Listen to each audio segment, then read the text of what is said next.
नमस्कार दोस्तों, उम्मीद करता हूं कि आप लोग अच्छे से होंगे। और मैं आपको एक बात कहना चाहूँगा कि अगर 2021 में आप अपने आप को बहुत ही अच्छा गिफ्ट देना चाहते हैं तो इस वीडियो को पूरा जरूर देखें। इस वीडियो के एंड में आपको रियलाइज होगा कि वाकई में इससे अच्छा गिफ्ट इस साल के लिए कोई नहीं हो सकता। एक शहर है बेबीलोन। तो एक आदमी जो कि बहुत गरीब है वो एक दिन बेबीलोन का सबसे ज़्यादा अमीर आदमी बनता है। कैसे, इस कहानी में बताया गया है।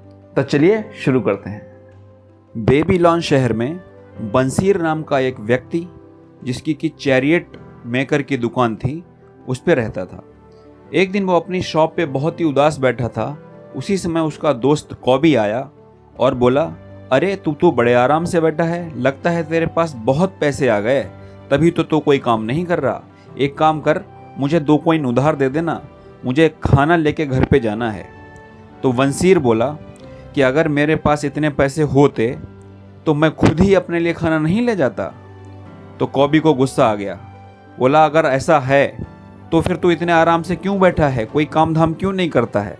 तो बंसीर बोला, यार एक बात बताऊं, मैं अभी एक सपना देख रहा था जिसमें मैं बहुत पैसे वाला था, मेरे पास बहुत सोना था, मैं और मेरी पत्नी का चेहरा खुशी से एकदम तेज चमक रहा था, लेकिन तभी मेरी नींद टूटी और देखा मेरे पास कुछ भी नहीं है यार। आगे बशीर बोला कि यार कॉबी, हम लोग इतनी मेहनत करते हैं, फिर भी लगता है कि अपनी किस्मत में जो अमीर होना है वो सिर्फ सपनों में ही पॉसिबल है।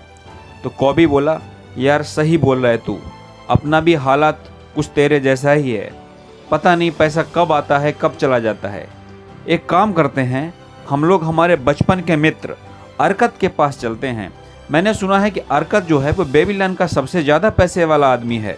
उसने ऐसा क्या किया कि जो हम लोग नहीं कर सकते।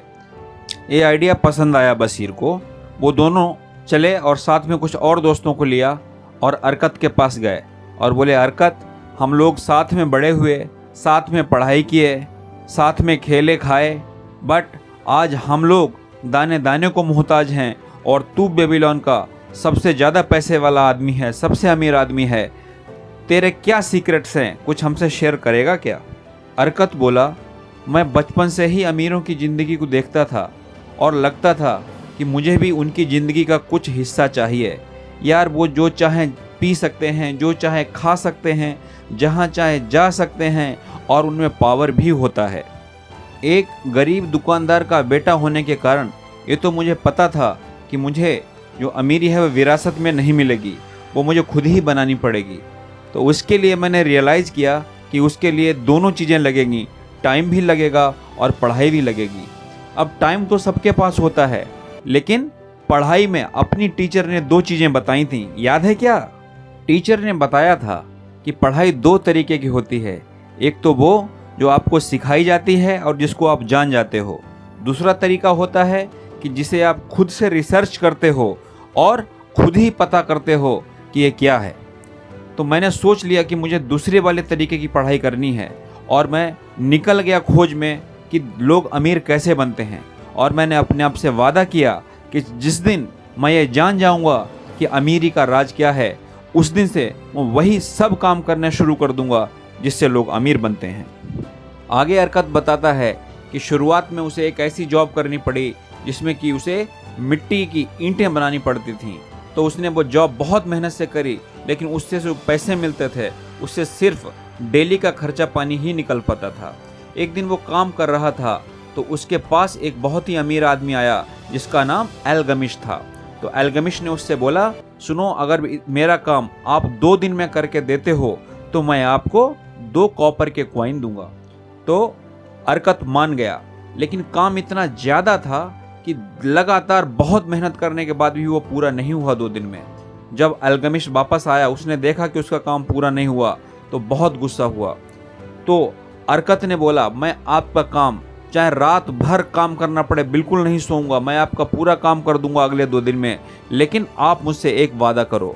तो एल्गमिश बोला, कौन सा वादा। तो अरकत बोला कि मुझे भी आप ऐसे तरीके बताओगे कि जिससे मैं भी अमीर बन सकूं। तो एल्गमिश मान गया। अरकत ने खूब मेहनत की और एल्गमिश का काम 2 दिन में पूरा कर दिया। एल्गमिश आया, बहुत खुश हुआ और अरकत को 2 सिक्के दिए। तो अरकत बोला, आपको अपना वादा याद है ना, अब आप मुझे बताइए कि कौन से हैं वो राज, कौन से हैं वो सीक्रेट जिससे लोग अमीर हो जाते हैं। तब अल्गमिश बोला कि मैं कैसे अमीर बना। शुरुआत में मैं जो भी मैं कमाता था उस पर सिर्फ 10% जो था उस पर अपना हक मानता था, बाकी पे अपना हक नहीं मानता था। तो अरकत बोला, ऐसा कैसे हो सकता है, कोई भी इंसान जो भी कमाता है वो पूरा का पूरा उसका ही होता है। तब अल्गमिश ने समझाया, ऐसा नहीं है, आप जो पैसे लेके आते हो वो खाना वाले को देते हो, कपड़े वाले को देते हो, और जो आपके डेली यूसेस वाली चीज़ें हैं उन लोगों को देते हो। तो अल्टीमेट आप क्या कर रहे हो कि जो पैसा आया वो आपने सबको दे दिया। तो ये जो है लाइफ किसी गुलामी की लाइफ से कम नहीं है। आपको जो भी कमाते हो उसमें से थोड़ा हिस्सा, कम से कम 10% सेविंग करनी ही करनी चाहिए, जो कि आप आगे चल के इन्वेस्ट कर सको। ये जो 10% पैसा है ये सेम उस बीज की तरह होता है, जब बीज डालोगे तभी पेड़ उगेगा और उग के पेड़ बड़ा होगा, वो बड़ा होकर फल देगा। ये कहकर अल्गमिश जो था वहाँ से चला गया। तब 1 साल के बाद वापस आया और अरकत से मिला। तो अरकत को बोला कि आपने 10% पैसे बचाए। तो अरकत बोला, हाँ मैंने 10% पैसे अपनी सेविंग में से बचाता रहा। और जमाल एक ईंटों का व्यापारी है, उसे मैंने पैसे दिए और उससे बोला कि उधर से गोल्ड ले आए। वो लाने के बाद यहाँ पे मैं उसे दुगने दाम में बेचूंगा और प्रॉफिट कमाऊंगा। तो ये सुनते ही अल्गमिश हंसा और बोला कि आपने, अगर आपकी तबीयत खराब हो जाए तो आप डॉक्टर के पास जाओगे कि हलवाई के पास? तो वो बोला कि मैं तो डॉक्टर के पास जाऊंगा। तो वो अल्गमिश बोला, यही तो मैं तुम्हें बताना चाहता हूँ कि अगर कोई काम कर रहे हो तो किसी एक्सपर्ट की एडवाइस से करोगे कि किसी भी अरे गरे नत्थु खैरे से कर लोगे। मतलब अगर आप ज्वेलरी का काम करना चाहते हो, सोने का काम करना चाहते हो, तो आपको सुनार के पास जाना चाहिए, तब जाके वो काम करना चाहिए। ये आपके पैसे डूब जाएंगे, आपने अपना जो बीज था उसे ही ख़त्म कर लिया। चलो कोई बात नहीं, अभी आप फिर से सेविंग करो और आपकी थोड़ा सा दिमाग लगा के इन्वेस्ट करना। ये कह के अल्गमिश चला गया। 1 साल के बाद जब वो फिर वापस आया और मिला अरकत से बोला, 10% सेविंग किया? बोला हाँ किया। कहाँ इन्वेस्ट किए? तो बोला मैंने पैसे सेव करके अपने एक दोस्त को दिए हैं ब्रॉन्ज खरीदने के लिए। ब्रॉन्ज खरीदने के बाद वो शील्ड बनाता है और उसमें जो प्रॉफिट रहता है उसमें वो मुझे शेयर करता है। तो अल्गमिश बोला, बहुत अच्छे, इस बार तूने बहुत अच्छी तरीके से इन्वेस्ट किया है, बट आपके पास जो प्रॉफिट आता है उसका आप क्या करते हो? तो अरकत बोला, उसका मैं बहुत ही तरीके से, शानदार तरीके से खाना पीना ऐश करता हूँ। तब अल्गमिश बोला, अरे आप क्या कर रहे हो? आप अपने कमाई के पेड़ को बड़ा होने से पहले ही काट रहे हो। आप अपने कमाई के बच्चों को ही खा रहे हो। आप अपने कमाई के बच्चों के बच्चों से जब कुछ आने लगे तब जाके आप खर्च करना शुरू करो। जब तक आपकी कमाई के बच्चे, उनके बच्चे, फिर उनके बच्चे ना हो जाएं, मतलब कि आपके कमाई का पेड़ एक रिस्पेक्टेबल फिगर पे ना पहुंच जाए, तब तक आप खर्च करना शुरू मत करो। ये कह के अल्गमिश चला गया। कुछ दिनों के बाद वापस आया और अरकत से मिला। अरकत को बोला, और सब कैसा चल रहा है? क्या आप अपने आप को अमीर महसूस कर रहे हो? क्या आपके पास उतना पैसा है जितना आपने सोचा था? तो वो बोला, अरकत बोला कि जितना सोचा था उतना तो नहीं, लेकिन हाँ अभी मेरे पास काफ़ी पैसा है, बहुत अच्छा पैसा है।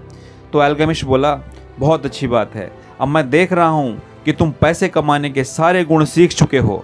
मैं भी अब बूढ़ा हो रहा हूँ और मेरे जो बच्चे हैं उन्हें तो खर्च करने के अलावा कोई काम सूझता ही नहीं है। तो मैं चाहता हूँ मेरी कुछ ज़मीनें हैं उसे तुम आगे बढ़ाओ, उन्हें तुम प्रोग्रेस करो, डेवलप करो, और मैं तुम्हें अपना उसमें भागीदार बनाना चाहता हूँ, पार्टनरशिप करना चाहता हूँ। तो ये जो ऑफ़र था वो अरकत ने बहुत ही खुशी खुशी स्वीकार कर लिया। बाद में अरकत ने सारी ट्रिक्स, जितनी उसका नॉलेज था वो सब लगा के और पैसा कमाता चला गया। और बाद में जब अल्गमिश की डेथ हुई तो उसकी वसीयत में भी कई ऐसी ज़मीनें थीं जो कि अरकत के नाम लिख गया था। अरकत ने उन्हीं ज़मीनों को और उसी तरीके से इन्वेस्ट कर करके पूरी तरीके से आज बेबीलोन का सबसे अमीर आदमी बन गया था। तो ये थी आज की कहानी। कैसे लगी? मेरे हिसाब से इसमें जो सीखने लायक हैं वो 3 चीज़ें बहुत इंपॉर्टेंट हैं। क्या? पहली चीज़ कि हमें अगर किसी से एडवाइस चाहिए तो एडवाइस देने के लिए अरे गहरे नत्थु गहरे बहुत सारे घूमते रहते हैं, लेकिन हमें जिस चीज़ के लिए, जिस क्षेत्र में एडवाइस चाहिए, तो वो उसी क्षेत्र के एक्सपर्ट से ही एडवाइस लेनी चाहिए, किसी और से एडवाइस नहीं लेनी चाहिए। दूसरी सीख जो मुझे इस स्टोरी से मिलती है वो क्या मिलती है कि किसी भी कीमत पे हमें अपना 10% कम से कम सेव करना चाहिए, जो कि आगे चल के हमें आज़ाद कर सके। थर्ड और मोस्ट इम्पॉर्टेंट, इसमें अगर आप समझेंगे जो वैल्यू है कंपाउंड इंटरेस्ट की, वो क्या होती है कि आपने जो कमाई करी उसे खर्च नहीं करना चाहिए, यानी जो आपने कमाई करी उससे जो कमाई आई उसमें भी 10% बचा के उसे भी इन्वेस्ट करो, उससे जो कमाई आई उसे भी 10% बचाओ और उसे आगे इन्वेस्ट करो। तब जाके एक जब आपका जो सेविंग का एक पेड़, जो इन्वेस्टमेंट का एक पेड़ तैयार हो जाए अच्छा खासा, तब जाके आप खुल के खर्च करना शुरू कर सकते हैं। तो चलिए मिलते हैं एक और वीडियो में, तब तक के लिए टेक केयर, बाय बाय।